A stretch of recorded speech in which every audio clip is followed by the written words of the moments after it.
अंगद छाती तान चले, अंगद छाती तान चले। उसे बचाए कौन कि जिसका वध करने भगवान चले, वध करने भगवान चले। आगे रघुनाथ हैं, वीर साथ साथ हैं, आगे रघुनाथ हैं, वीर साथ साथ हैं। एक से एक बली, एक से एक बली। श्री राम जी की सेना चली, राम जी की सेना चली। हर हर महादेव, हर हर महादेव, हर हर महादेव, महादेव, महादेव।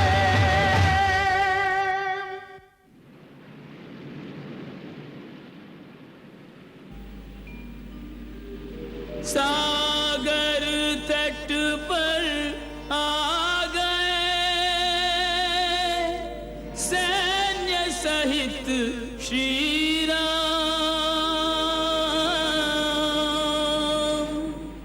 कृपा सिंधु प्रभु ने किया,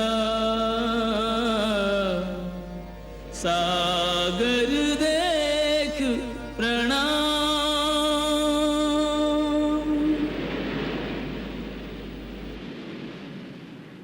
हे महासागर, आपके प्रथम दर्शन पर दशरथ पुत्र राम आपको प्रणाम करता है। हे राम, हम सब समुद्र तट तक पहुंचकर चिंतित हो गए थे कि इस अगाध जलधि को कैसे पार करेंगे। उस समय तो पवन पुत्र हनुमान ने हमारी समस्या का समाधान कर दिया था, परंतु अब प्रश्न ये है, इतनी बड़ी वानर सेना को लेकर इस विशाल सागर को कैसे लांघा जाए? हाँ, यदि इसे लांघने का प्रबंध किया जाए तो हमारे सैनिकों के द्वारा लंका के समस्त राक्षसों का विनाश हुआ ही समझिए। इसके लिए गहरे सोच विचार की आवश्यकता होगी।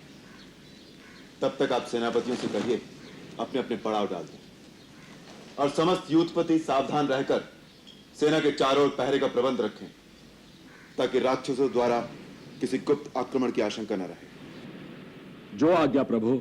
नल नील, आज्ञा का पालन किया जाए। जो आज्ञा प्रभु।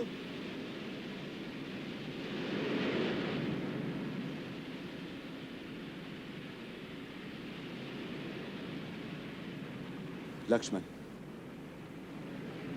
सागर समस्त नदियों के स्वामी है, इसलिए इनमें समस्त तीर्थों का वास है। चलें, सागर देवता का चरण स्पर्श करें। चलिए।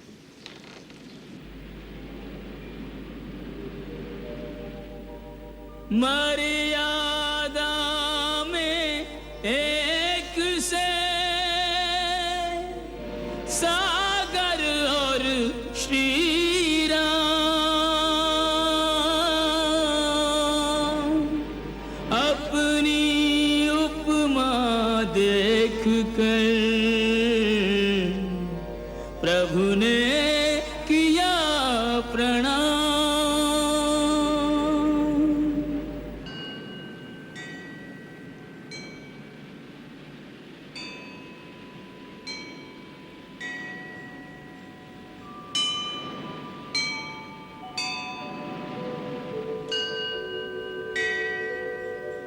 वरुण देवाय नमस्तुभ्यं, नमस्तुभ्यं जलनिधि।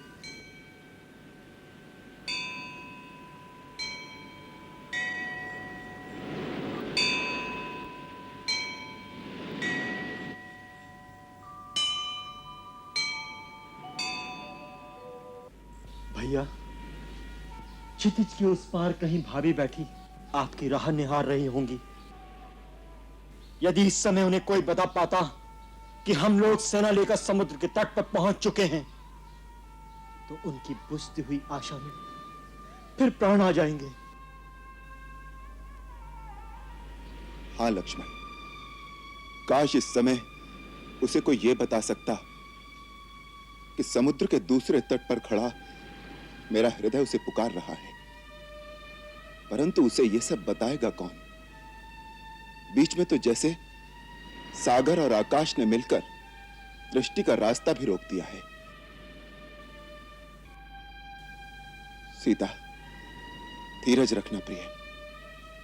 यदि आवश्यकता हुई तो तुम तक पहुंचने के लिए समुद्र को जलाकर मैं उसमें से भी रास्ता बना लूंगा, परंतु मैं पहुंचूंगा अवश्य, मेरा विश्वास रखना।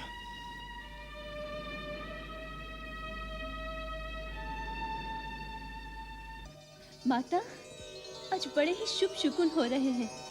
मेरे बाएं अंग फड़क रहे हैं। अनजाने आनंद की लहरें उमड़ रही हैं अंतर में। तभी बड़ी प्रसन्न दिखाई दे रही हो। आज पहली बार तुम्हारी वाणी में ऐसा उल्लास और मुखड़े पर चमक दिखाई देती है। हाँ माता, सोते सोते ही ऐसे लगा जैसे मेरा बायां हाथ मेरे स्वामी के हाथ तक पहुंच गया। पुत्री, यूं कह कि तेरे नाथ श्री राम का हाथ इस नर्क से तेरा उद्धार करने के लिए उठ गया है। अवश्य उस विराट वानर ने तेरा संदेशा तेरे स्वामी को सुना दिया है। उनके पग लंका की ओर तेरा उद्धार करने के लिए बढ़ चुके हैं। यही अर्थ है तेरे अंतर में उमड़ते आनंद और इन शुभ शकुनों का। सच? हाँ।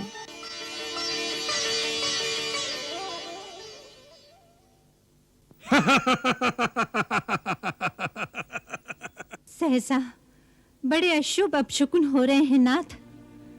भावी भय आशंका से मेरा अंतर कांप उठता है। अपशकुन? हमसे पूछे बिना ये अपशकुन लंका में कैसे प्रवेश कर गए? ये हंसी में उड़ा देने वाली बात नहीं है महाराज। मैं आपसे जो कुछ निवेदन कर रही हूँ वो स्वप्न नहीं, सत्य अनुभव के आधार पर कह रही हूँ। मुझे बहुत डर लग रहा है स्वामी। स्त्रियां स्वभाव से ही डरपोक होती हैं।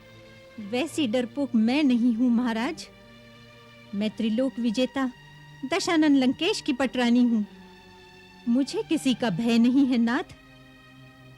हाँ, भय और आशंका है तो केवल अनीति और अधर्म से। आपको भी अवश्य कुछ अनुभव होता होगा। हमें कुछ ऐसा अनुभव नहीं हो रहा महारानी। रावण के पास आते हुए भय को भी भय लगता होगा। नहीं महाराज, हर प्राणी की अंतरात्मा उसे अवश्य चेतावनी देती है।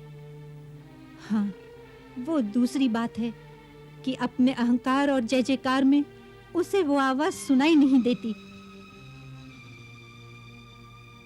स्वामी, आप जरा अपने अंदर झांक कर देखिए। जब से आप सीता को लंका ले आए हैं, क्या आपका मन पहले की भांति शांत है? क्या आपको ये दिखाई नहीं देता कि तब से सदा कुछ न कुछ अमंगल सूचक अपशकुन हो रहे हैं? क्या अमंगल हो रहा है? मैं पूजा करने बैठती हूँ पर ध्यान नहीं लगता। यज्ञ हवन की शुद्ध अग्नि में से दिव्य गंध के स्थान पर दुर्गंध आने लगती है। धुएं में कालिमा भरी मलिनता छाई रहती है। वेद पाठ करने बैठती हूँ पर वेद मंत्र भूल जाती हूँ। दाहिने आंग फड़क कर अशुभ संकेत देते हैं नाथ।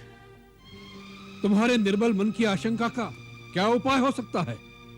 उपाय एक ही है प्राणेश। सीता को आदर सहित रघुवर के पास पहुंचा दीजिए। रानी!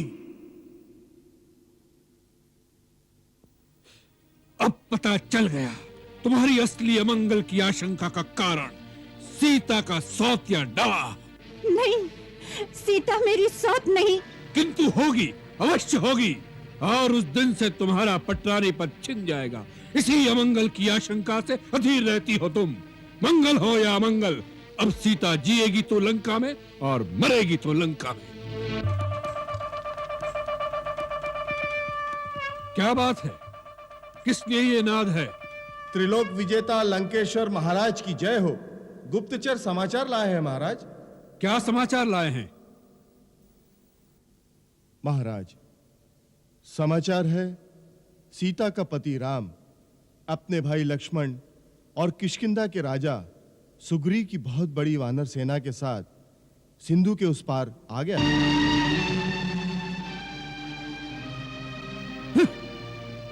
और कुछ? जी नहीं महाराज, अच्छी बात है, जाओ। आपने सुन लिया महाराज, वो अपनी सेना लेकर लंका के उस पार तक पहुंच गए हैं। रानी मंदोदरी, उस पार और इस पार में आकाश पाताल का अंतर है। स्वामी, उनका एक दूत लंका में आ गया, पूरे राज्य में हाहाकार मचा गया। जरा सोचिए स्वामी, विचार से, विवेक से, नीति अनीति का विवेचन करके विचार कीजिए नाथ। सोच विचार का काम मंत्रियों के साथ किया जाता है। बुद्धिमान, विचारवान, नीति निपुण मंत्रियों और महाभट योद्धाओं की कमी नहीं लंकेश्वर के राज दरबार में। जो कुछ सोच विचार होगा राज दरबार में होगा। करत रही मंदोदरी बारंबार सचेत, अभिमानी समझो नहीं संकट को संकेत, अभिमानी समझो नहीं संकट को संकेत। हर पल सीता सोचती कब आवे श्री राम, असुर दुरात्मा को मिले करनी को परिणाम, कब आवे श्री राम। सीते, पुत्री, पुत्री, सारे नगर में चर्चा हो रही है। क्या चर्चा हो रही है माता? कि राम की सेना समुद्र के उस किनारे आ गई है। गुप्तचर ये समाचार लाए हैं। सच? सच माता? मेरे नाथ देवर जी आ रहे हैं? सच आ रहे हैं? हाँ। मेरे सपने सत्य होने का समय आ गया है। हे अम्बे, हे गौरी माता, तुम्ही ने मेरे सपने सत्य किया था, तुम्ही मेरे सपने सत्य करोगी। इसे सपना मत कहो सीता, ये साक्षात होना सत्य है। सुनकर लंकेश भी चिंता में पड़ गए होंगे।